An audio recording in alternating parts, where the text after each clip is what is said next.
Okay, awesome. So like I said, we're going to start with Dr. Lockman, but obviously we know there's going to be a ton of crossover with questions, and I'm sure Dr. DeVries and Dr. Bowles might want to chime in on questions that are directed and vice versa. So, Sure, yeah. So certainly, let's start with the questions that were addressed to Dr. Lockman. I'm going to start with this one about whole exome sequencing.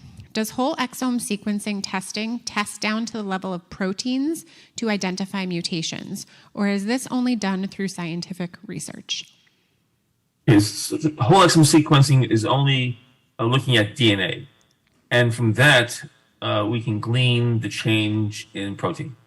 So if there's a mutation in an exon, which is picked up by exome sequencing, we know what that mutation does in terms of changing the amino acid sequence of the protein. But it doesn't look at the protein per se.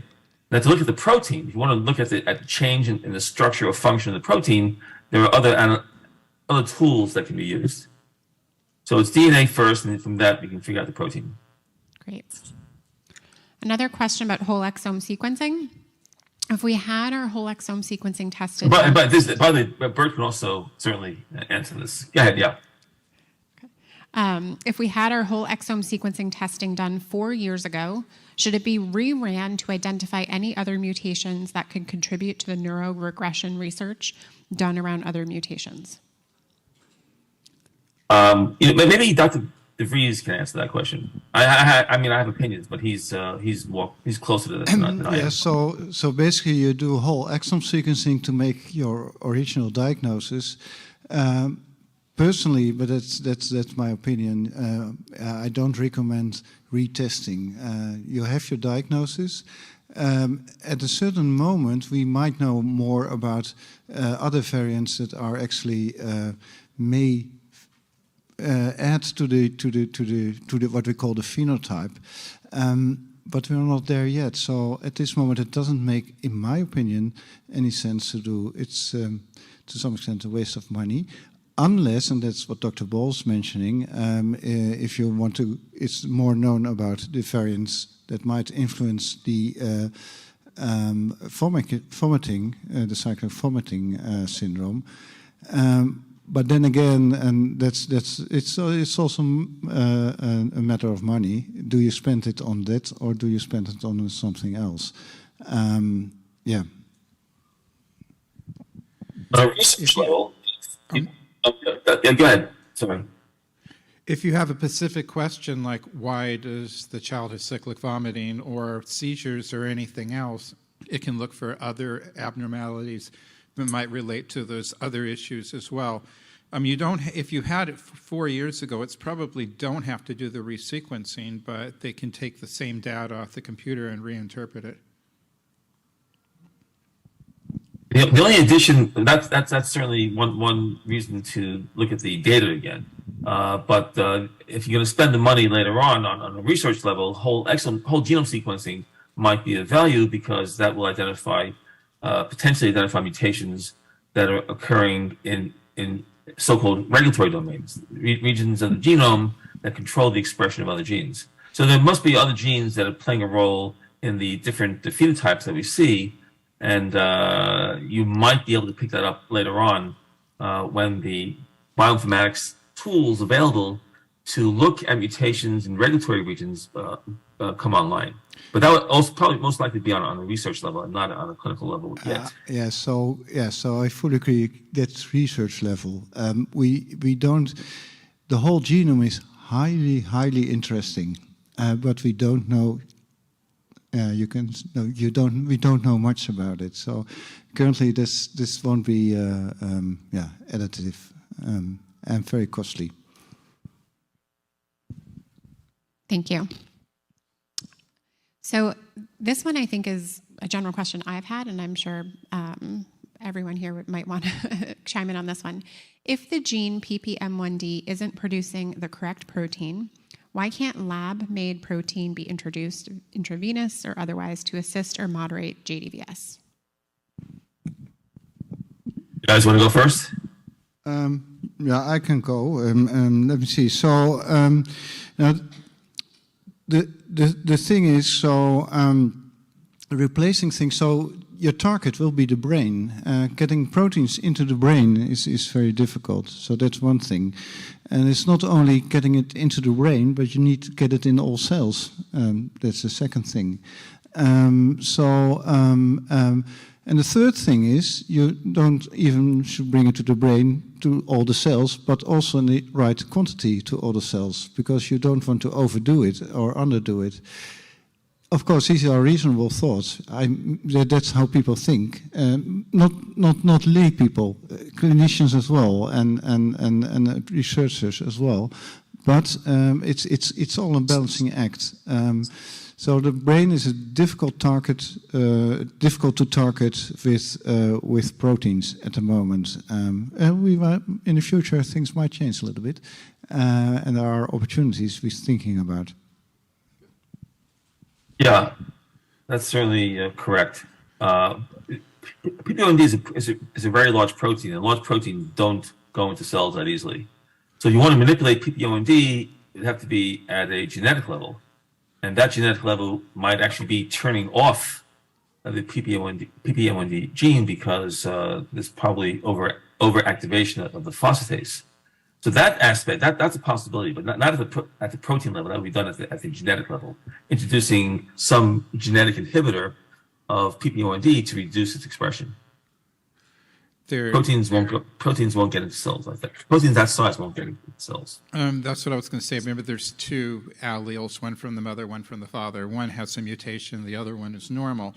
The one that's the mutation is not making any protein, it's making an abnormal protein that's causing trouble, is finding some agent to turn off the abnormal protein and leave the normal protein on as a possible treatment for the future.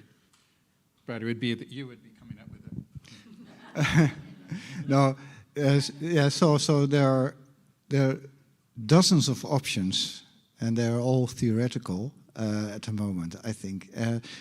The wonderful thing is that Janssen de Vries is not on its own. There are dozens, hundreds of rare syndromes. We're all thinking about using the same sort of techniques, and there are dozens of techniques how to either block the aberrant allele, the aberrant gene to be working, or upregulate the normal allele, the normal gene. They're all one by one wonderful, but still lots of theoretics and all on cell level.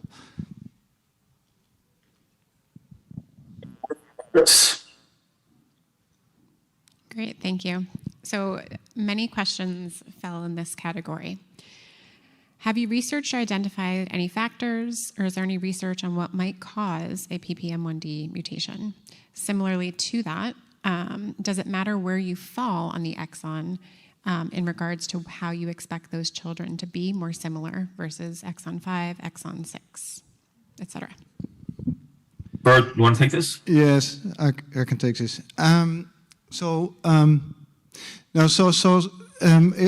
When we pass on our genetic material, it's a natural process. Things changes. So genes are changing when you pass it on to your offspring.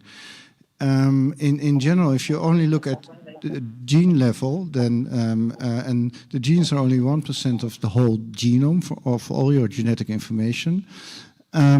So then, on average, up to 2-3 genes do change a little bit. There are variants in those genes, and sometimes those variants doesn't do anything harmful, and sometimes it does. And in the later case, you come under attention of a doctor. So those things occur around fertilization. So before or during fertilization, the changes appears. So that's the answer to part one of the question. Part two, so for you as parents, you didn't do anything wrong, because it's always what you ask yourself: should I have done that or that or that or that, or during my pregnancy I felt that and that and that, or I did some cycling, or I did some swimming, or whatever.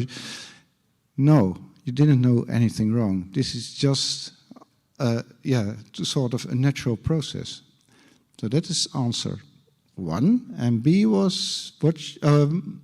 Exon 6 versus exon 5 phenotypes.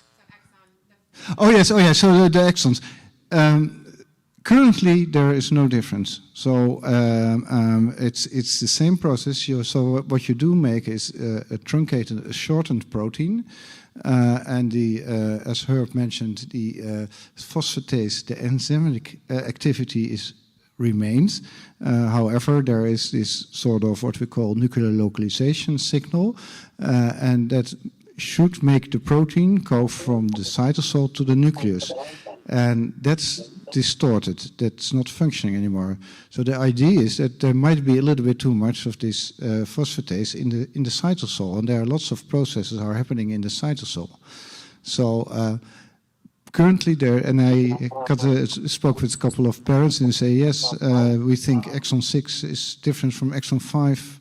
There's no evidence whatsoever at the moment. Always, all the things I say is what you know now. So, but now, if you want to add. I just have a question. It's where is the abnormal protein going? It doesn't have the nuclear signal. Is it in the cytoplasm, or is it going somewhere else? Or you haven't tested? We haven't tested yet, so no. Yeah, actually, we've done some studies looking at the PPM1D protein, nucleus versus cytoplasm, and we have not seen that predicted change. So that's something we've only done in one of the cell types, and it needs to be looked at more. I'm wondering whether there's a ubiquitin recognition signal that's distal to the most 3'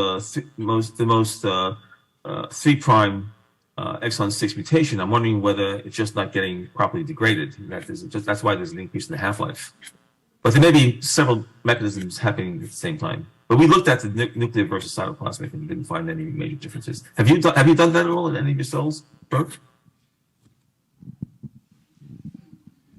No. So what we did do in the original paper is look how so we had those cells and we radiated them and looked how they respond to see whether the DNA response pathway was disturbed, and we noted that the p53 was equal over the control cells as well as the cells of the patients, as we call it in the paper.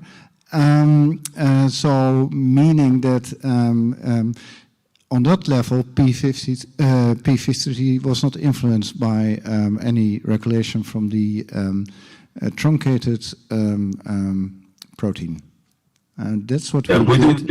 What we noted is that the cells dividing over time, but that was another cell system, we noted that they divided less quick. And of course, it was very tempting to think about this is related to other growth issues, but that's very speculative.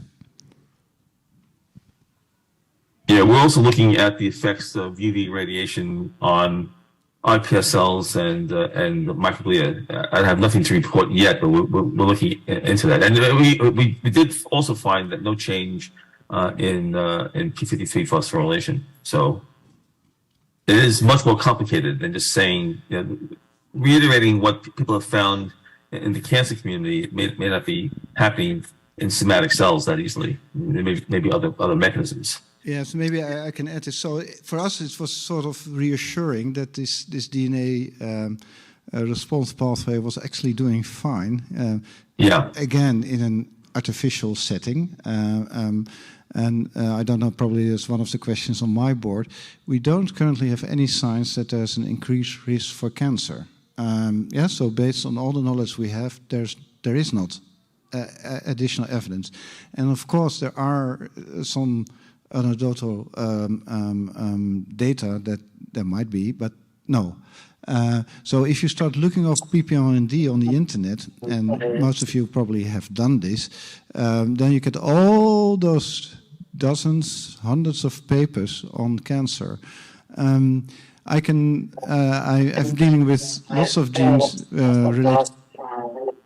So, something is coming through. Okay, anyway. Oh, okay. So I'm involved with dozens of genes that actually, when we identified them, there was always hundreds of papers linking the same gene to cancer. That's a different mechanism. Cancer occurs later on in life.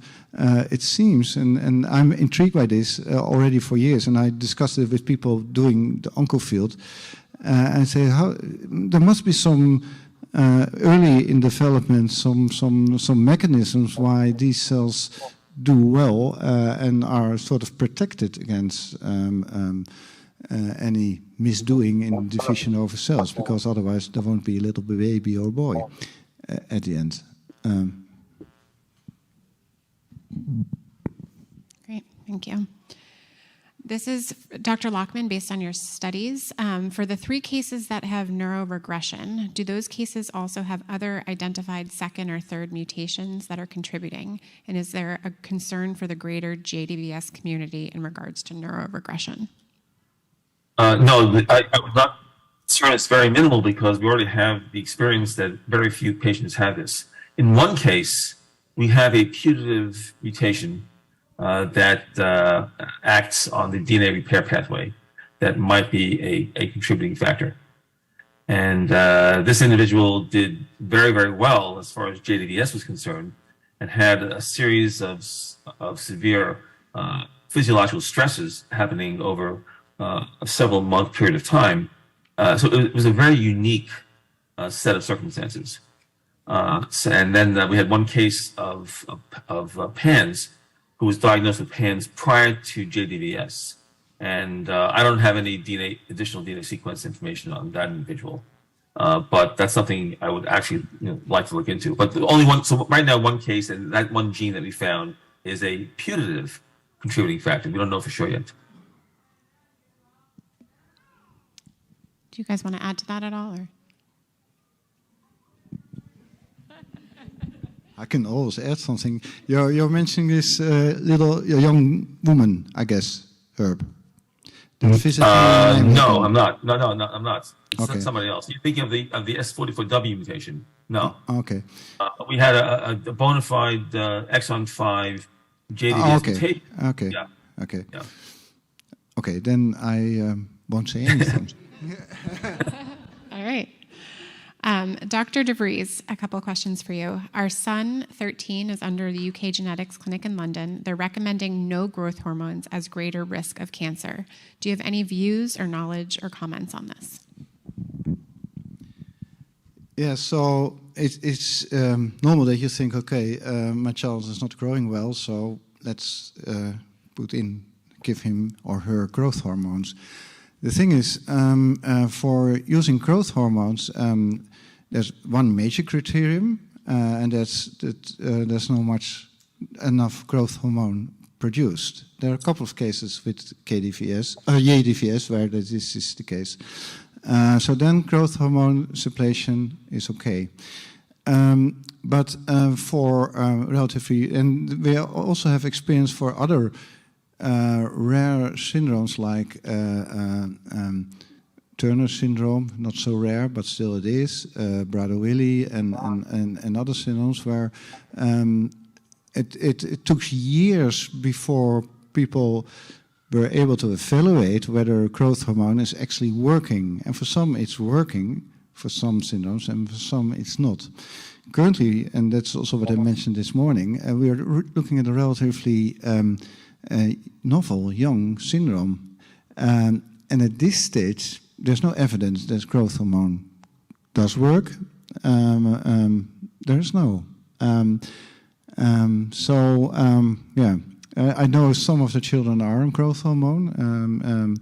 We might learn and see, but no evidence yet. And also for those other syndromes, it took years to evaluate this in a proper way, that you're doing the right thing.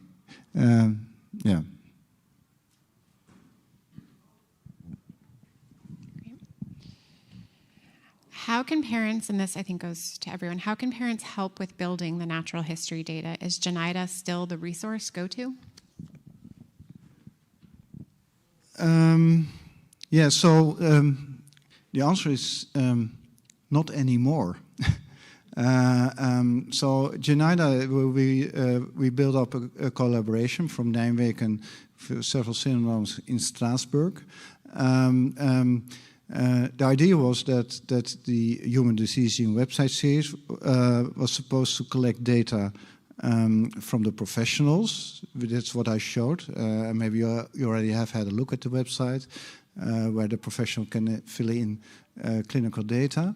And on the other hand, in Strasbourg, that's by Jean-Louis Mandel, he developed this together with the team in Nijmegen.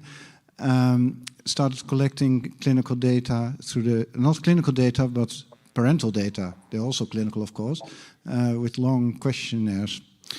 We've done this for the other syndrome, what's called Coulon-de-Vries syndrome, and we had a paper out a couple of weeks ago on questionnaires collected for 237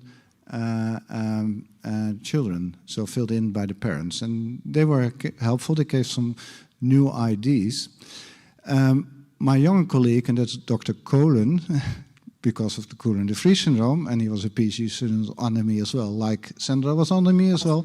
And he said, wonderful, this paper, but I have there's a huge limitation. I cannot get the data from the people in Strasbourg due to certain restrictions.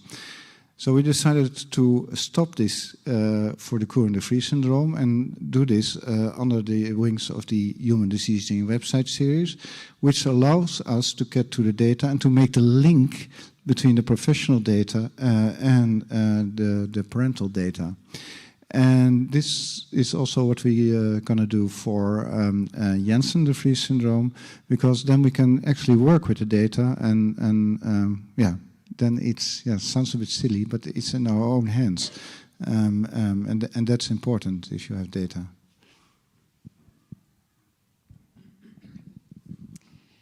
You've identified the PPM1D mutation, but have you identified any advantage to the PPM1D mutation? So you mentioned the gain of function, and in a correlation to this, in your expert opinions, how many undiagnosed cases do you actually think there are worldwide?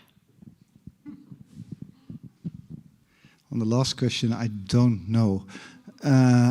It's very difficult because we don't know exactly the mechanism. Yeah, it seems just happening around fertilization but yeah. So we learn how many there are. So this sort of gain of function thing is that gain of function you can use in different ways. So you have a sort of gain of function that the protein or the function of the protein is doing more than it used to do. That's a sort of gain of function. And that sounds good, doing more. But sometimes more is not better because then it's correcting things that shouldn't be corrected and the other way around. So the whole thing it's a balancing act. The whole cell, our whole life, so to speak, now I'm getting philosophical, is a balancing act. Yes. So you might wonder if there is some gain of function in. I think it will go a little bit too deep when I go into this for. So I can answer this one-on-one, I guess. I can do it anyway. So we're all here together. Now the thing is that sometimes sperm cells are developed coming from spermatogonia. So now I'm going a little bit cell biology. Those spermatogonia are stem cells. They divide into sperm cells, and then off you go. There are major differences between males and females, but one of them is that the females start off with a number of eggs, and the males is refreshing. I don't know if that's the correct word, but replenishing the sperms. So those spermagonia are continuously dividing, but they is not only dividing into sperm cells, but they're also dividing among themselves. So one spermagonia make a second one because to keep it working. Now the idea is, and currently we don't know whether this is the case for PPO1D, but we know about a series of genes that actually when the mutation occurs in those spermatogonia, the spermatogonia with this mutation have an advantage over other spermatogonia. So they cluster a little bit, they divide a little bit better. That means that they also create more sperm cells with the mutation in that gene, with that gene. And actually that means that you, so what's recorded as a gain of function in the spermatogonia ends up with a mutation in sperm cells, or more likelihood to have a mutation in that sperm cell. And that's fertilizing an egg, and then this mutation is there in this early stage and might also create a disbalance later on in life, either the brain development or whatever. So yes, so that's another, and this is a proven concept. Now the children have to close their eyes, and their ears. I mean, now the thing is, so in Oxford they even tested testes from older deceased males, and then they proved that this was the correct concept, because you can see this with a special staining in those spermatogonia. Okay. Yeah, we see a tremendous growth advantage in this with the truncating mutation in iPSLs. I think I told you this, Bert, in the patient who was a mosaic. When we tried to isolate the clones that have two wild-type PPO1D alleles and those that have the truncating mutation, we had an 18-to-1 ratio of those that contain the mutation and not the control sample. So there's in the iPSL system, there is a tremendous growth advantage. But having an increase in those in that mutation in sperm cells doesn't necessarily mean those cells are more competitive in terms of fertilizing an egg. So you might have a growth advantage, but not necessarily a fertilization advantage. That's just speculation. I don't know. No, they are not better than the other sperm cells. Now, Yeah. The thing is, the percentage becomes larger at an older age. So the chance that they fertilize an egg becomes larger. Yes? But yeah, so it's not, no, they're not going faster or whatsoever. No. But what you tell is very interesting, because spermatogonia are also stem cells, and your iPS cells are also stem cells. So that's the same mechanism, probably. Yeah. Bert, are you seeing a higher prevalence of de novo variants in kids who have older fathers? Sorry again? Are you seeing a higher prevalence of de novo mutations in kids was coming from the paternal allele, and paternal aging is a factor? Yes, we've seen this not for PPO1D, but we've seen it in the past for several other neurodevelopmental disorders that occur de novo. So there's this disbalance. We published on this several times. Getting back to the prevalence of these truncating mutations, as more DNA sequences are carried out, we're going to have a very large population base to be able to look at the overall frequency. It's going to be relatively low, but that data is probably out there and just needs to be collated. So we're going to transition to a couple questions about CVS, but I think we will then come back to genetic questions as well. JDBS questions. But should we be using the mitochondrial cocktail instead of ciproheptadine? Ciproheptadine has reduced the frequency of CVS, and it's taken daily. But it sounds like this individual is asking, what else should we take? Sounds like all kids are on different meds for CVS and trying to figure out what is the next step. I can't answer that question because it's individual. It depends. Everyone's a different situation, but I can give some general ideas. First of all, is that most of my patients are on nutraceuticals, are on supplements, plus they're on medications. So it's not one or the other. You can definitely add supplements and leave a medication intact. The other is that the medication is really something that needs to be under a medical supervision of the physician. So the third thing is that cyproheptadine often is helpful in the really little ones, kids before kindergarten age, or before age 5. After they get to about age 5 or 6, it often doesn't work. That doesn't mean that in the individual patient it's the wrong medication. I have some adult patients that are doing very well in cyproheptadine, but they're very few. It's not my favorite medication because of the side effects. It increases appetite, and it also has lethargy. But it's also not my favorite medication because it's just not as effective as some of the others. But in your child, it may be exactly the right medication. So I think the main thing to learn from that is it's really individual, and that the decision whether to go on to vitamins, mitochondrial cocktail, is separate from whether to continue medication or not.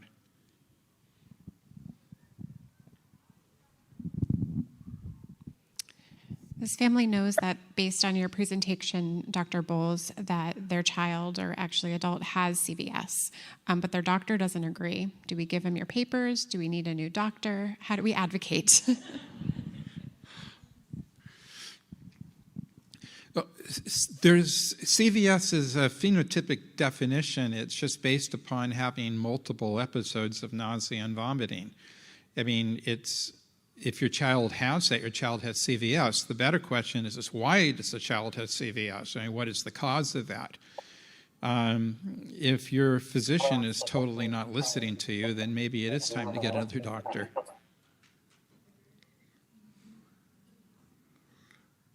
I can add to that comment if you don't mind. In my experience with dealing with families and doctors who are resistant to listening to parents, it's a very common phenomenon for doctors who don't know much about a condition, where the parents know a lot, where the parents' views are dismissed.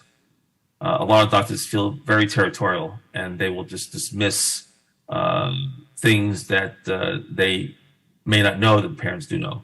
So you may be having that phenomenon happening here as well. And I agree, changing doctors would be the best course of action if your child does meet those clinical criteria. There are different types of physicians out there, too. In the northeast of the country, there are very few functional medicine doctors. In the west of the country, there are a lot of functional medicine doctors. Here in the south, it's sort of in between the two. The functional medicine doctors are very different than if they look into the underlying cause of disease. They will spend an hour with you instead of 10 minutes, but it costs money to do that, and they generally don't take insurance.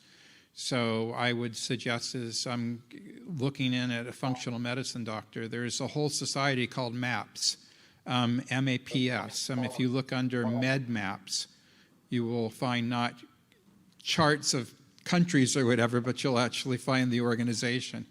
And you can get functional medicine people all over the country. They do exist all over the world, but I would say the vast majority of the functional medical people are in the west of the United States or in Florida. It's a lot in Florida. No comment.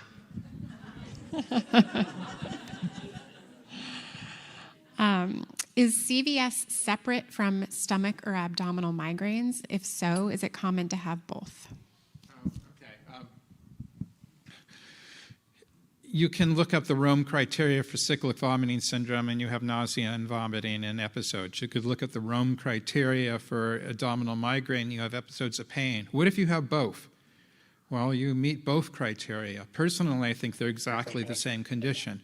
Those that have more pain are called abdominal migraine. Those that have more nausea are called cyclic vomiting syndrome. What do you do with the kid that one year has a lot of pain, the next year has nausea, and the year after that it's mostly pain, or can't decide between the two of them? I think they're the same, but They're definitions based upon what the person tells you. They're not definitions based upon DNA data or any blood test or anything.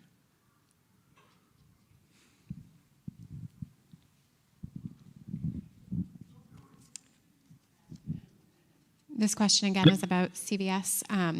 Our son has episodes that present with migraines that can result in vomiting, but he has never been hospitalized. Generally resolve with sleeping it off. Is this CVS, and can this benefit from CVS treatment? I think you addressed that a little bit, but actually, after I gave you the mic, I was thinking maybe I should also mention that some migraine headache is exactly the same, because if they say, oh, I have nausea and vomiting, but the headache's the worst part of it, then that is migraine headache. But is there really any difference? What if the next day the vomiting is the worst part? Did they suddenly change disease? Most of the people that have cyclic vomiting or abdominal migraine also have migraine headache, and certainly they have relatives with migraine headache, so they really overlap. So if it's mostly headache and there's a little nausea and vomiting, it's really migraine headache. But is that really any different? Migraine's treated the same way, in my opinion. It's the same genes, the same issues completely. Oh, and dizziness too. That can also be a big thing. if our whole exome testing was completed 4+ years ago, I know we covered this a little bit, but talking about mitochondrial DNA, do you recommend getting it resequenced or doing a whole genome sequence? Maybe you should just stand over here and we'll go to the... The exome is supposed to be all 23,000 genes. I mean, almost all of them are done by are in the nucleus, but the ones in the mitochondrial DNA are also exome 2. So exome sequencing should include the mitochondrial DNA. And does that keep labs from trying to do it separately? They want their separate money for the mitochondrial DNA because insurance companies will pay for that. It's a separate test. So they'll sequence everything and then they'll report the mitochondrial testing separately if you pay for that. If you get whole genome, at least the whole genome in the lab that I get, you get mitochondrial DNA as part of that as well. Now, the second part of that is resequencing. If you've done it in a good lab that has good sequencing, you don't need to resequence. 50 years from now, you can use the same sequence, hopefully. It's just better computers and better knowledge on the person who's reading it to be able to read the same sequence. 4 years ago is not so long ago if it was a good lab. Now, I'm not going to tell you which ones are bad labs, but most of them are. A lot of them are not that good because it's cheaper. What the insurance companies will pay for is not good sequencing. There's too many errors in it. It's not just they'll miss things, but there's too many false positives. Good sequencing costs money, and you have to pay more, and most insurance companies won't pay for that, and that's a major problem. Maybe different in Europe. Yeah, so the thing is, so yes, so in the Netherlands, I'm now talking for the Netherlands, so it's completely irrelevant here, but no, we are. I'm personally very good contact with the lab because it's in the university. So now then I have things rechecked on the DNA level because the data is already there. And only samples that I analyzed before 2016, I sometimes have them redo completely new. But that's my personal experience with a personal lab and a one-on-one. So that then I can discuss this. But saying this means that so this is one situation, but probably in the United States you have thousands of this sort of situations where each labs have his or her own technique and change it all over the time. Commercial labs, of course, the lab I'm working with is a university lab, so it's not commercial. They want to redo analysis as long as you pay every week. If you pay, that won't be a problem for them. So be aware of this.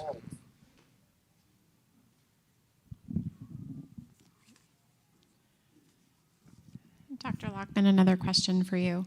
How do we get a snapshot of our son's POGZ, UBR4, CUL48, I know I'm mispronouncing all of these, and SMARCE? Yes. For the purpose of early Parkinson's detection, if there's like a familial There's well, no. So this is still only a research finding, and I don't even know whether these are differentially expressed in cells that are easy to obtain from patients. Like, for example, we had never looked at UBR4 in white blood cells to see whether there's a difference in the level of expression.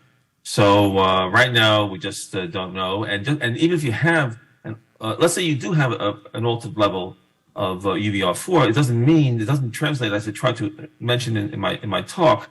It doesn't mean that Parkinson's disease is in the future. It just means that there's some shared pathways like mitochondrial dysfunction. And one doesn't necessarily lead to the other. So right now, it's still research and not clinical. I don't know what one sample would even mean. We just don't know. Just don't know. I'd like to do that study, but it's not available yet.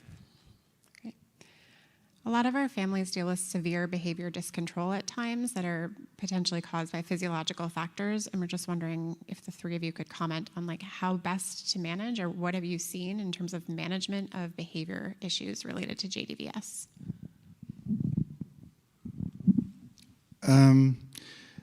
If you go to the paper by Monica, it's in your files.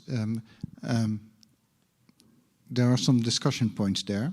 And actually, sounds a little bit silly, but it remains sort of try and error. So it's not that you say, okay, Jensen de Vries children, the behavioral problems are also seen in other syndromes.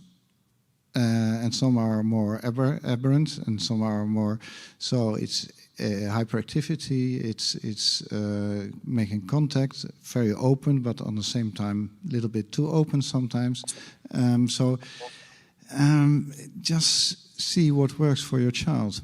What always helps is good sleep.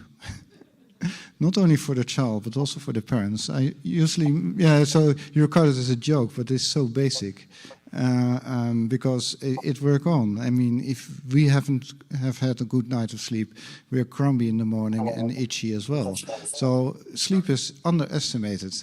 And it sounds like a joke, but we are doing studies now on flies to see their night and day pattern and the sleeping pattern to see how it's disturbed for certain syndromes. And we're doing this for KDVS, not JDVS, but KDVS, and other syndromes as well. So sleep is hugely important. The other thing is that, I cannot say this, I can repeat it all over again. As a parent, you usually do it the right way. You know your child, so you know when he's getting towards the edge and when you have to take back a little bit. Regarding drugs, the general thing for us in Europe, we are far more reluctant in prescribing drugs than you here in the United States. Fair enough, that's okay, but you have to figure out what works for your child. I don't know if... I have experience with one patient with this syndrome, but I have a lot of experience in treating behavioral problems in neurodevelopmental children and adults. So some of it may not apply to this particular situation. You need to find out what the underlying thing is. First of all, what you said about sleep. Good sleep, good diet, good exercise, clean living, abundance of alcohol, avoidance of smoking, avoidance of drugs, all of that, what you just consider to be a good lifestyle, that's good mitochondrial health. That's what you do in mitochondrial disease, because all of those things affect energy metabolism. We know that energy metabolism is involved in this syndrome. So it's even more important than in anyone else. Second is, I use a lot of supplements for mitochondrial dysfunction. As you know, beyond mitochondrial dysfunction, there's other things. There's glutamate. You want to decrease glutamate. There are magnesium, there is zinc, there is curcumin, there are other things. There are also some drugs, amantadine and mematine, that can do that. There is the balance between the glutamate and the GABA, increasing GABA. There's some things that can be done for that. GABA, theanine, 5-hydroxytryptophan can increase serotonin levels. Many times I find cation problems. That one case report that I showed you, I found a mutation that's seen in 1.2% of people that affects cation transport, and then a medication that reversed that made a difference. Sometimes I use other medications when I find other cation problems on DNA testing. So it's individual. It's based upon what the exact problem is. I use medications. I use vitamins and minerals, cocktails, etc. But there's many things that can be used. Another one is inflammation. Neuroinflammation. All of the speakers have been talking about that. There are many things that you can do about diet and supplements that can help to reduce inflammation. I can't add to the clinical discussion because clinically I'm an adult internist and hematologist, so you don't want to hear my advice on treating kids. Not on this issue. Maybe. To speak to Dr. Bowles and everyone, thanks for sharing about that question. I was wondering, how do you get to that point? Is that functional medicine that's going to help you do that deep dive and figuring out those levels of like, you need this supplement or you need that supplement? And an additional question to that is, a lot of our kids are on medications and they start different medications. And I know that the science behind pharmacogenetics is new and evolving. Could you speak to pharmacogenetics and is it a benefit to this population? We have 2 hours for this answer, right? Okay, so first of all, functional medicine. Some of you may be going to functional medicine doctors and are saying, of course. Others have never heard of it before. Some of you may have been told that they're the devil in disguise and that there are a bunch of quacks out there that just want your money. Somewhere in between of all of that has got to be some amount of truth. Medicine is practiced very differently. I did genetics at Yale. I know how it does in the East Coast, and while I don't know Europe nearly as well, I'm there a lot, and I have a lot of colleagues that have come from there. Medicine is practiced differently in different parts of the world, and if you are not happy with your physician, you may want to look at functional medicine. Some functional medicine doctors have MD degrees and are subspecialists that have worked in universities for decades and use science and are really up on things. Others are quacks. Sorry. And there's everything in between. Most of them really care and want to help. In fact, most of them have affected children themselves or themselves are affected, and that's how they got involved in it, because they got disillusioned by allopathic medicine. So you really have to, because it's not regulated as well, you have to do your homework. MAPS is a society that I speak to a lot. I'm not a member of, but I'm also I speak at a lot of their meetings that credentials people and that are trying to do the right thing. What was the second part? There was a... Oh, pharmacogenetics. Yeah. I use it all the time. I mean, like amitriptyline is one of the major drugs for cyclic vomiting syndrome, but I find patients that have tried 10 milligrams of amitriptyline and have failed. Most of my patients are on 100 to 150. Some of them are as high as 250. Some patients do well on 25. 10 is not nearly enough. I've given little babies 10. I mean, it's just nothing. I have patients that have been put on very high doses of medication and have side effects. The pharmacogenetics can be very helpful because if you are a fast metabolizer, I know that I start at the regular dose, but I go up quickly. And if you're a slow metabolizer, I start at a quarter or a half the normal dose or the starting dose, and I go up very slowly. It helps me in situations where people failed a medication. They said, you failed because you're a slow metabolizer, you had a lot of side effects. Let's use a quarter of the dose, and that works great. A lot of doctors say, oh, well, you metabolize slowly. I can't use this drug. No, that's wrong. You get the same effect for a quarter of the price. You can get the same effect for a lot less medicine. It costs a lot less money. On the other side, if you're a fast metabolizer, incredibly huge doses might not help. So it really depends. It's in the beholder. If the person really knows how to use that information to their advantage. Most doctors don't know how to use that information. It's lost on them. I agree with everything you just said. I think it's really very useful. But pharmacogenetics has not been approved by most of the medical organizations is not viewed as being solid enough in science to make clinical judgments. So I think that those societies are running a little bit behind people like you. The sad thing is in pediatrics, I know most of your children are probably out of that age range, but in pediatrics, 90% of what's done has not been proven. 90% of practice is based upon what you've learned, what you've been taught, what works. I'm always for a good double-blind study, but where there are no studies, sometimes you have to do your best to treat the patient. Yeah, that's a dilemma for sure. I mean, it takes 10 years and lots of money to do double-blind studies like that. And you have to go with your best clinical information based on good science. Are you getting, Richard, are you getting pharmacogenetics on all your patients routinely? Well, until last month, it wasn't part of the whole genome, so I had to read it myself. I mean, when you get the whole genome, you get everything, so I was having to read the raw data myself. They just changed the rules now so that now they'll give me the pharmacogenetics. I haven't even seen one of the reports yet, but yeah, no, I get it on all my patients and I read it myself. It'll be nice to have where I don't have to do all the raw read. So I've been getting it for years because I've been doing whole genomes, so I had everything. Great, thank you.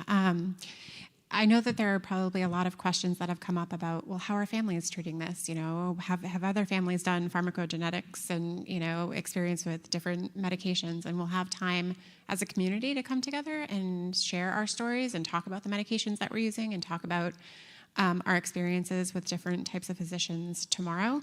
But I just want to thank our panel for being here, our doctors who share their expertise with us. It's just been so wonderful to hear from you. We're so appreciative and so grateful. So thank you very much. Thank you.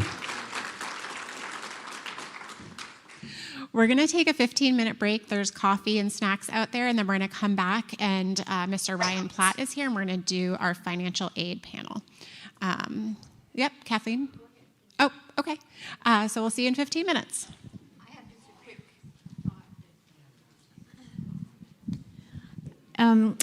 I have one last question about research, if that would be okay, just real quickly.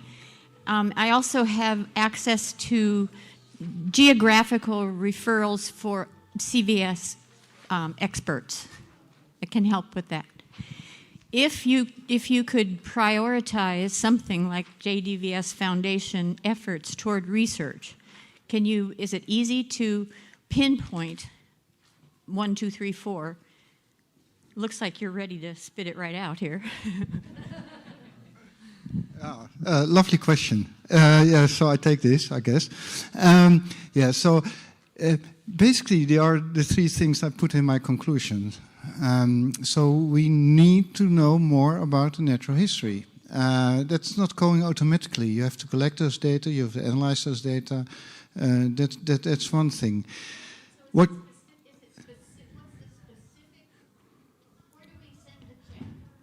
Oh, where do you discuss it with Kara? No. Oh, shall I be open? Shall I be open, Kara? Or what? Yes. So now the thing is, for your knowledge, and I'm always open when I'm in America, also in Europe. Don't worry. But here you can speak openly about money. That's something you in Europe you don't discuss money. Funding and but here you can. So I'm pleased to be here. One PhD student costs 250K. That's it. So and that sounds a lot of money, maybe for one foundation. But what we might be able to do, and that's also what I discussed last week in Orlando at the Coen de Vries meeting where I was, maybe if each foundation takes a part. So I'm involved in some more genes, as you might not know, but will know now. And I will discuss this also with other foundations. So if each foundation brings us 50K, then you can share your PhD student, a clinical, a doctor. And I get this phrase, how was it? A PhD for a day for 50K, something like that. So I came up with this sort of phrase. It should rhyme, and yeah. So, no, I think that's the way forward at the start, and then I can do this clinical. So, thank you for this question. And the second question: so, what do you need? That's the funding. So, if we can share this, I cannot get money on a single syndrome in Europe or in the Netherlands because I say yes. But there are dozens, then there's no that doesn't work. Also not in Europe, also not in the United States. But if we as foundations group together, and they are the same questions, the same analysis. The answers are different. Yes, because there are different syndromes, but there are the same mechanism. It's are the same websites creating the data. And the next step, and that's also what I want to do, if I have a little bit money, is to use the same studies I've done on the other studies on the eye neurons. I mean, that's the next level, and we can do this. I also want to improve the clinical diagnosis, the 3D imaging. That's done by money. You don't know where it's coming from, but so you don't have to pay for it. But so to make things internationally available, and also these sort of, if you start writing papers about 3D imaging. Then there's an awareness because all the clinicians read these papers the moment they have. So it's all step by step. Join forces. And I have a great team in Nijmegen working with me on the eye neurons. There's not, and we manage a little bit with the money. We do things. Yeah. Okay. Is that something? Yeah. Within 5 minutes almost. Perfect, thank you. So please do take a quick break, coffee, bathroom, pastries, snacks, and then come right back and we'll get up with Mr. Ryan Platt. Thanks.